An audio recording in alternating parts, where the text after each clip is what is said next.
ഹരേ കൃഷ്ണ. ഇനി നമുക്ക് 5-ാമത്തെ ശ്ലോകം നോക്കാം.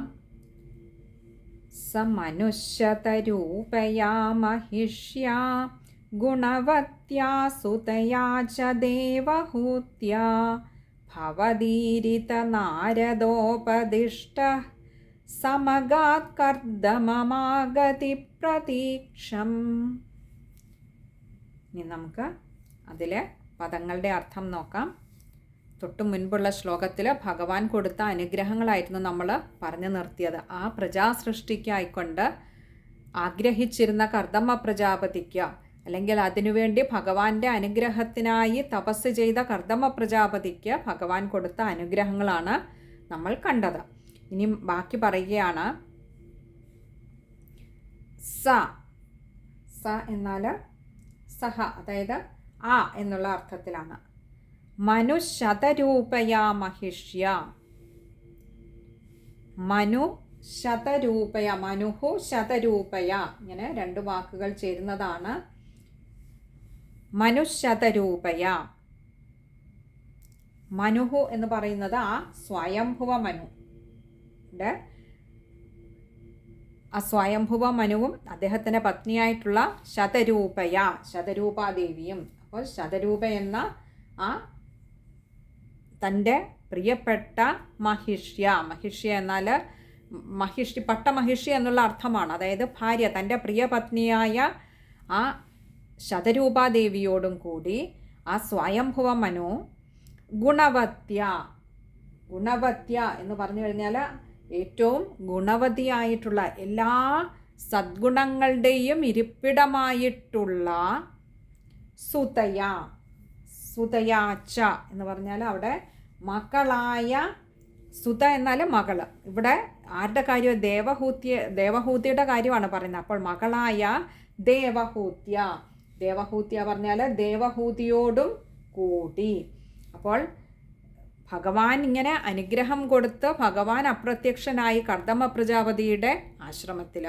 ഇവിടെയാകട്ടെ സ്വയംഭുവ മനുവിൻ്റെ കൊട്ടാരത്തിൽ എന്താണ് നടന്നതെന്നാണ് പറയുന്നത്. അവിടെ സ്വയംഭുവ മനുവിൻ്റെ കൊട്ടാരത്തിൽ സ്വയംഭുവ മനുവും തൻ്റെ പ്രിയ പത്നിയായിട്ടുള്ള ശതരൂപാദേവിയും കൂടി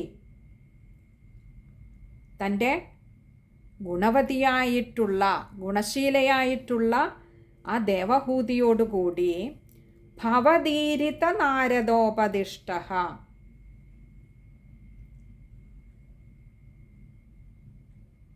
എന്ന് പറഞ്ഞാൽ ഭവദീരിത, ഈരിത എന്ന് പറഞ്ഞാൽ പ്രേരിപ്പിക്കപ്പെട്ട എന്നർത്ഥം. അപ്പോൾ ഭവദീരിത, ഭഗവാനാൽ പ്രേരിപ്പിക്കപ്പെട്ടവനായ നാരദോപദിഷ്ടഃ. നാരദ ഉപദിഷ്ടഃ, നാരദ മഹർഷിയുടെ ഉപദിഷ്ടഃ എന്ന് പറഞ്ഞാൽ ആ ഉപദേശത്തെ മാനിച്ചുകൊണ്ട്. ഇവിടെ ഭഗവാൻ അവിടെ കർദമ പ്രജാപതിക്ക് ഈ അനുഗ്രഹങ്ങളൊക്കെ കൊടുക്കുമ്പോൾ ഈ സമയത്ത് ഭഗവാന്റെ ഒരു നിയോഗം പോലെ, അല്ലെങ്കിൽ ഭഗവാന്റെ ഒരു നിശ്ചയം പോലെ, മുമ്പും നമ്മൾ കണ്ടിരുന്നു, ഭഗവാന്റെ മിക്ക അവതാരങ്ങളിലും നാരദ മഹർഷി വലിയൊരു പങ്ക് വഹിക്കുന്നുണ്ട് നമ്മൾ പറഞ്ഞിരുന്നു. നമ്മൾ ഹിരണ്യാക്ഷ വധത്തിലും നമ്മൾ കണ്ടു അല്ലേ? ഹിരണ്യാക്ഷനെ ഭഗവാനിലേക്ക് ഒടുവിൽ എത്തിക്കാനുള്ള ദൗത്യം ശ്രീ നാരദ മഹർഷിക്കായിരുന്നു. നമ്മൾ ശ്രീരാമചന്ദ്ര അവതാരത്തിലും നമുക്കറിയാം ഇതേപോലെ. അങ്ങനെ ഒരുപാട് അവതാരങ്ങളിൽ നമ്മളിപ്പോൾ ഇനി ധ്രുവചരിതം പറയുന്നിടത്ത് അവിടെയും നമുക്ക് കാണാം. അപ്പോൾ അങ്ങനെ ഭഗവാന്റെ ഒരുപാട് അവതാരങ്ങളിൽ ആ ഒരു ഉദ്ദേശ്യം, ഭഗവാന്റെ ഉദ്ദേശ്യം നടപ്പിലാക്കുന്നതിൽ വലിയൊരു പങ്ക് വഹിച്ചിട്ടുണ്ട്. അതിനു വേണ്ട കളം ഒരുക്കുന്നതിൽ വലിയൊരു പ്രധാനിയായിരുന്നു ശ്രീ നാരദ മഹർഷി. ഇവിടെയും ഭഗവാൻ വന്ന് കർദമ പ്രജാപതിക്ക് ഈ ഒരു അനുഗ്രഹം കൊടുക്കുമ്പോൾ ഇപ്പുറത്തുകൂടി ഭഗവാന്റെ ഒരു ഇച്ഛ എന്നോണം, ഭഗവാന്റെ ഒരു സങ്കല്പം എന്നോണം ശ്രീ നാരദ മഹർഷി ഇവിടെ സ്വയംഭുവ മനുവിൻ്റെ കൊട്ടാരത്തിൽ വന്നിട്ട് ഈ സ്വയംഭുവ മനുവിനെയും സ്വയംഭുവ മനുവിൻ്റെ പ്രിയപത്നിയായിട്ടുള്ള ശതരൂപാദേവിക്കും ഉപദേശങ്ങൾ കൊടുക്കുകയാണ്. അങ്ങനെ ഇവിടെ നാരദ മഹർഷി വന്ന് ഉപദേശം കൊടുക്കുന്നത് എന്താ? അവിടെ കർദമ പ്രജാപതിക്ക്, അല്ലയോ സ്വയംഭുവ മനുവെ, അങ്ങയുടെ പുത്രിയായ എല്ലാ ഗുണങ്ങളും തികഞ്ഞ അങ്ങയുടെ പുത്രിയായ ആ ദേവഹൂതി ദേവിയെ, ദേവഹൂതി എന്ന പുത്രിയെ ആ കർദമ പ്രജാപതിക്ക് നൽകിയാലും അത് ഭഗവാന്റെ നിശ്ചയമാണ് തുടങ്ങി കഥകളൊക്കെ പറയുന്നുണ്ട്. ഭഗവാൻ തന്നെ പുത്രനായി അവതരിക്കുന്ന ഒക്കെ പറഞ്ഞ് സ്വയംഭുവ മനുവിനെയും ശതരൂപാദേവിയെയും പറഞ്ഞ് മനസ്സിലാക്കിയതിന് ശേഷം നാരദ മഹർഷി ഈ സമയത്ത് അവിടെ നിന്നും പോവുകയാണ്. അപ്പോൾ അങ്ങനെ ആ നാരദ മഹർഷിയുടെ ഉപദേശമനുസരിച്ച് ഈ സ്വയംഭുവ മനുവും ശതരൂപാദേവിയും തങ്ങളുടെ പ്രിയപുത്രിയായിട്ടുള്ള രൂപൗദാര്യ ഗുണശീലങ്ങളോടുകൂടിയ ആ ദേവഹൂതിയോടും കൂടി സമഗാത എന്ന് പറഞ്ഞാൽ എത്തിച്ചേർന്നു. എവിടെ? കർദമമാഗതി പ്രതീക്ഷം. കർദമം ആഗതി പ്രതീക്ഷം, ഇങ്ങനെ രണ്ട് വാക്കുകൾ ചേരുന്നതാണ് കർദമമാഗതി പ്രതീക്ഷം. കർദമം എന്ന് പറഞ്ഞാൽ ആ കർദമ പ്രജാപതിയുടെ അടുത്തേക്ക്. ആ കർദമ പ്രജാപതിയെക്കുറിച്ച് പറയുകയാണെങ്കിലോ ആഗമ പ്രതീക്ഷം, ആഗതി പ്രതീക്ഷം. ഇവിടെ ഈ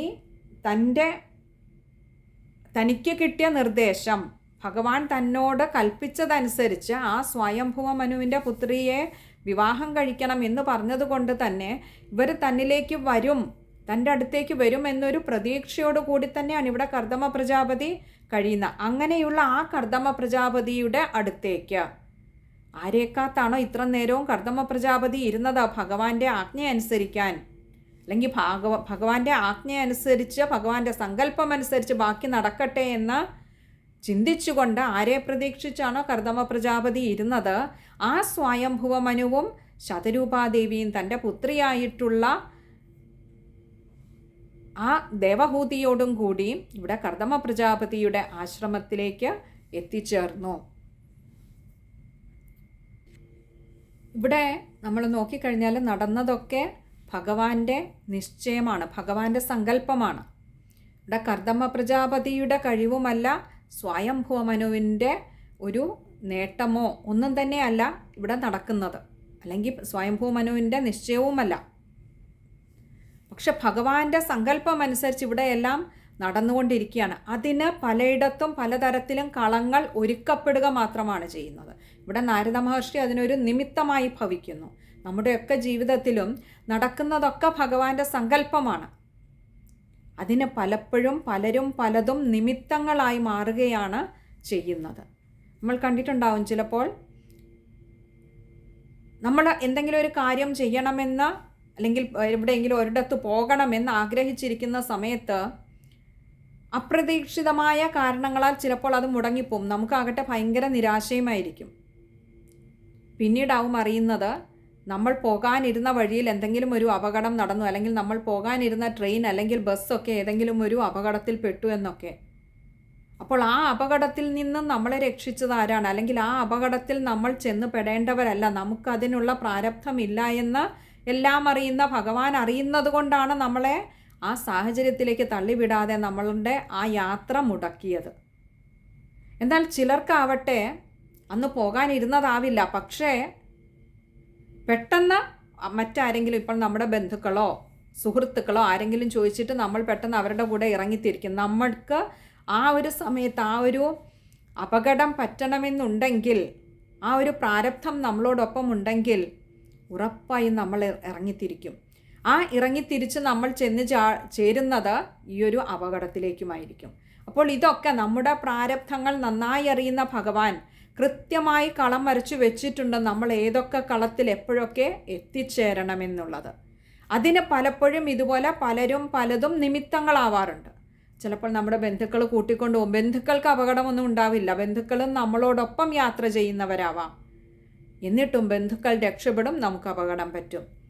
ഇങ്ങനെ പലതും. അപ്പോൾ തന്നെ ആലോചിക്കുക, ഇത് നമ്മുടെ അല്പബുദ്ധി കൊണ്ട് മനസ്സിലാക്കാൻ കഴിയുന്നതിനപ്പുറമുള്ള ഭഗവാന്റെ സങ്കല്പങ്ങളാണ് ഈ പ്രപഞ്ചത്തിൽ മുഴുവൻ നടക്കുന്നത്. ചിലപ്പോൾ ചെറിയ കാറ്റുകൊണ്ട് തന്നെ വൻമരങ്ങൾ താഴെ വീഴും. ചിലപ്പോൾ വലിയ കാറ്റ് വന്നാലും ഒരു പുൽക്കൊടിക്ക് പോലും കേടുവരാതെ നിൽക്കുന്നതും നമ്മൾ കണ്ടിട്ടില്ലേ? ഇതൊക്കെ അപ്പോൾ ആ വൻമരത്തിൻ്റെ ശക്തി എവിടെ പോയി? അപ്പോൾ വൻമരത്തിൻ്റെ ശക്തി കൊണ്ടോ പുൽക്കൊടിയുടെ ശക്തിക്കുറവ് കൊണ്ടോ കാറ്റിൻ്റെ ചലനത്തെ തടയാനോ അതിനെ തരണം ചെയ്ത് മുന്നോട്ട് പോകാനോ കഴിയില്ല എന്ന് വ്യക്തം. കാരണം വാഴാനുള്ളതൊക്കെ വാഴുമ്പോൾ വീഴാനുള്ളതൊക്കെ വീഴുകയും ചെയ്യും. അതൊക്കെ നമുക്കതീതമായ ഒരു ശക്തിയുടെ സങ്കല്പമാണ്, നിശ്ചയമാണ്. അതൊക്കെ അതാത് സമയങ്ങളിൽ അതൊക്കെ നടന്നേ മതിയാകൂ. ഇത് തന്നെയാണ് നമ്മുടെയുമൊക്കെ ജീവിതത്തിൽ അനുദിനം അനുനിമിഷം നടന്നുകൊണ്ടിരിക്കുന്നത്. നമ്മുടെ നേട്ടമല്ല, നമ്മുടെ കഴിവല്ല, മറിച്ച് നമ്മുടെ വഴി മുന്നേ കൂട്ടി നിശ്ചയിച്ചിട്ടുള്ള ആ പരമാത്മ ചൈതന്യത്തിൻ്റെ സങ്കല്പമാണിതെല്ലാം.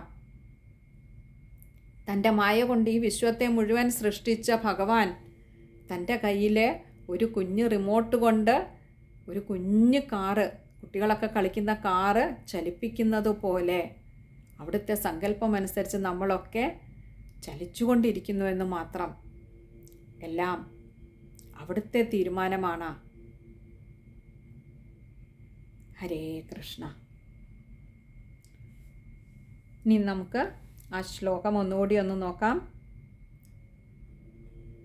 സമനുഷ്യതരൂപയാ മഹിഷ്യാ ഗുണവത്യാ സുതയാ ച ദേവഹൂത്യാ ഭവദീരിത നാരദോപദിഷ്ടഃ സമഗാത് കർദമമാഗതി പ്രതീക്ഷം.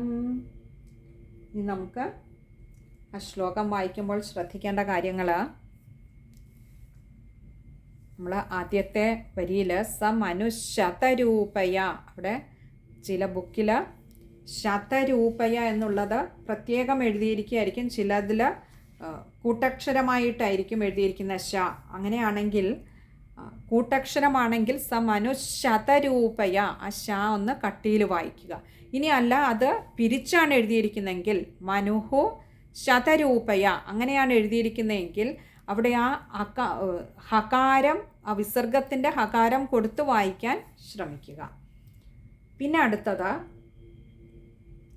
മൂന്നാമത്തെ പാദത്തിൽ വരുമ്പോൾ ഭവദീരിത നാരദോപദിഷ്ടഃ, അതത്രയും ചേർത്ത് തന്നെ വായിക്കണം.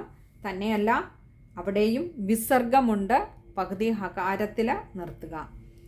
നാലാമത്തെ പാദത്തിലേക്ക് വരുമ്പം കർദമമാഗതി പ്രതീക്ഷം, അവിടെ കർദമം ആഗതിയാണ്, അതുകൊണ്ട് മായ്ക്ക് അകാരം നീട്ടിയെടുത്ത് വായിക്കുക. കർദമമാഗതി പ്രതീക്ഷം.